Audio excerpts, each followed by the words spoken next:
সব মিলিয়ে প্রশাসনিক ব্যাপার বলেন, মানে সব কিছু মিলিয়ে বলছি, অন্য সময়কার চেয়ে এখনকার আজকের দিনটা, আজকের ভোটের ব্যাপারটা আমার কাছে একটু অন্যরকম ভালো লাগছে। আমার একার তো কোনো প্রত্যাশা নাই, আমাদের আমাদের সব শিল্পীদের প্রত্যাশা একই, যে আমরা সবাই যারা হারবে বা যারা জিতবে সবাইকে নিয়ে আমরা একসাথে ভালোভাবে থাকতে চাই। আমাদের এফডিসির মানুষজন, আমাদের সমিতি, আমাদের যারা আছেন এফডিসি সংশ্লিষ্ট সবাইকে নিয়ে আমরা ভালো থাকতে চাই।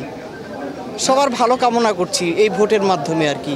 তা গত দিনগুলোতে যে ভুলভ্রান্তিগুলি হয়েছে আমরা সবাই জেনেছি, দেখেছি, সেই ভুলগুলি যেন আর কখনো কেউ না করে। আমরা সামনের দিনগুলোতে আর সুন্দর দিন চাই, সুন্দরটাই আমাদের প্রত্যাশা সবার জন্য, এটা আমাদের একার কারোর জন্য না, আমরা সবাইকে নিয়ে আমরা সবাই। হ্যাঁ, সবাই তো যারা সভাপতি, সহসভাপতি বা কার্যকরী পরিষদের যারা আছেন, যে যে পদে আছেন, সবাই আমাদেরই লোক, আমাদেরই সহশিল্পী এবং সবারই ভালো চাই। মানে হার জিত তো আমরা মানি বা না মানি, ভোট যাকেই দেই না কেন হার জিত আসবেই এবং এটা আমাদের মেনে নিতেই হবে। যার যার পদে শেষে যোগ্য এবং শেষে সবাইকে ভালো দেখছি আমি আসলে। মানে এটা আমাদের জন্য এবার মনে হয় একটু বেশি মানে বিব্রতকর অবস্থা হয়ে গেছে যে কাকে বাদ দিয়ে কাকে ভোট দিব, কে কার চেয়ে বেশি ভালো। আর আমাদের ভালোটা বিচার করতে হবে আসলে গত দিনে কে কতটা সফল ছিল, কে আমাদের কথা ভেবেছে, আমাদের বিপদে এগিয়ে এসেছে, উন্নতির কথা চিন্তা করেছে। আমরা এখন সবার চাপে পড়ে একটা কথা বললেও হবে না। আমি যেটা মনে করি যে যদি মানে ভোট কেন্দ্রে ঢোকার পরে যখন কলমটা হাতে নেব তখন কিন্তু অটোমেটিক একটা হিসাব এসেই যাবে, কে কার জন্য কতটা করেছে বা আগামীতে করবে সেটাও কিন্তু আমরা প্রতিফলন দেখতে পাই। তো সেই হিসাবেই সবাই ভোটটা দিবে এবং আশা করছি এবার অনেক ভালো কিছু হবে। এটা আমার মনে হয় সবারই এরকমেরই প্রত্যাশা। ভালো লাগছে, সবাইকে তো সবসময় একসাথে এভাবে পাওয়া যায় না, অনেক দিন পরে আমরা এরকম একত্রিত হয়েছি, প্রায় 2 বছর পরে আমার মনে হয়। কারণ গেল 2 বছরে আমরা কারোর সাথে ওরকম দেখা করার কোনো সুযোগ পাইনি, আমি পাইনি, কে কিভাবে পেয়েছে জানি না।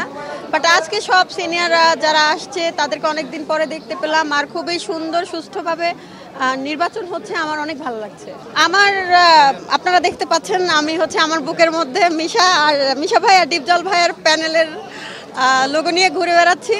আর আমার তো 2 প্যানেলেই বন্ধু বান্ধব বা কলিগরা আছে, 2 প্যানেলে মিলে জিলে ভোট দিব।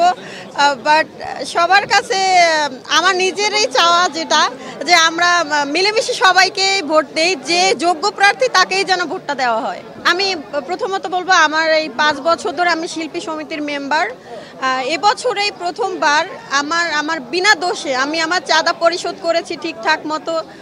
ইভেন আমি এমন কোনো ধরনের কাজ করি নাই, কারোর সাথে বেয়াদবি তো অবশ্যই না। আমার প্রার্থিতা বাতিল হয়ে গিয়েছিল, আমি সদস্য পদ হারিয়েছিলাম, আমি জানতামই না। হঠাৎ করে আমাকে এফডিসি থেকে জানালো যে ভোটার লিস্টে আমার নামটি নাই, তখন আমি অনেক কষ্ট পেয়েছি। তারপর জয় যখন আমাকে জানায় তখন আমি এফডিসিতে ছুটে আসি। তারপরে এই ব্যাপারটা নিয়ে আমি সাংবাদিকদেরও অনেকেরই কল পেয়েছিলাম যে কেন কি, আসলে আমি এই ব্যাপারে তখন পর্যন্ত কিছু জানতাম না। বাট আমার যেহেতু কোনো দোষ ছিল না, সেই ক্ষেত্রে আমাকে আবার আমার সদস্য পদ ফিরিয়ে দিয়েছে। গত 2 বছরের এফডিসির অবস্থা তো আপনারা দেখেছেন। আমি চাইবো আবার নতুন করে যারা আসবে এফডিসি যেন প্রাণ ফিরে পায়, আর আমরা যারা আর্টিস্টরা আছি তারা যেন সবাই সুষ্ঠুভাবে কাজ করতে পারি, এইটাই। আমার যদি সদস্যপদ বাতিল না হতো, আমি নিজেও এবার একজন প্রার্থী হয়ে নির্বাচন করার অনেক ইচ্ছা ছিল। যেহেতু আমি এবার পারি নাই, আগামীতে করব, এই জন্য এবার থেকে প্র্যাকটিস করে সবার কাছে ভোট চাইছি, ভালো লাগছে। দীর্ঘদিন পরে এরকম মাঝে মাঝে ইলেকশন হইলে ছবি তো হয় না, একজন দেখা হয়। আর ছবি যখন নির্মাণ করে সময় দেখা হয় আর্টিস্টদের সাথে, এখন তো কারোর সাথে দেখা হয় না। এটা আনন্দের বিষয়, সবসময় এটা হওয়া উচিত। অত্যাচার একটাই, প্রযোজকদেরকে তারা সহযোগিতা করবে শিল্পী হিসাবে, আরও বেশি বেশি প্রযোজনা যেন করতে পারে প্রযোজকরা, তাদেরকে সুনীল দিয়া সব কিছু দিয়া তাদেরকে যেন হেল্প করে। এইটা দ্বন্দ্ব করার জায়গা না তো, শিল্পীরা হলেও পরিচালকদের সাথে কাজ করে, তারা যদি কাজ করে তাহলে তারা অভিনয় করতে পারে।